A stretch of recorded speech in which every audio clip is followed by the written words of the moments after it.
Guys exam time అవుతుంది, మీరేం చేస్తారు? హడావిడిగా రెడీ అవుతారు, కార్లోనో బస్సులోనో బైక్ మీద, ఆఖరికి సైకిల్ మీదైనా సరే ఎగ్జామ్ సెంటర్కి ఫాస్ట్గా వెళ్ళడానికి ట్రై చేస్తారు. బట్ మహారాష్ట్రకు చెందిన సమర్థ్ అనే 19 సంవత్సరాల అబ్బాయి పారాగ్లైడింగ్ చేసుకొని మరీ ఎగ్జామ్ సెంటర్ దగ్గరికి వెళ్ళాడు. మ్యాటర్లోకి వెళ్తే మనోడికి వాళ్ళ ఫ్రెండ్స్కి ఫోన్ చేశారంట. ఎరా మామ ఎగ్జామ్ సెంటర్కి ఇంకా రాలేదు ఏంటి అని చెప్పి అడిగారంట. దీంతో మనోడు వెంటనే ఓర్ని ఎగ్జామ్ ఉందా ఈరోజు అని చెప్పేసి హడావిడిగా అక్కడి నుంచి స్టార్ట్ అవడానికి ట్రై చేశాడంట.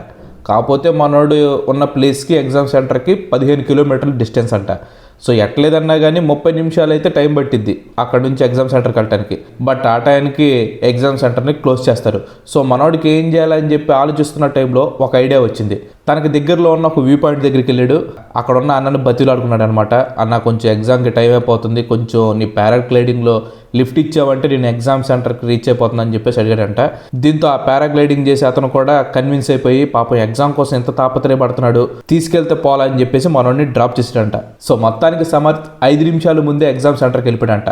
ఇదే తెగింపు తెలివితేటలు కనుక మనోడు చదువులో పెట్టాడు అనుకోండి, ఖచ్చితంగా కరెక్ట్ అయిపోతాడు. మీరేమంటారు?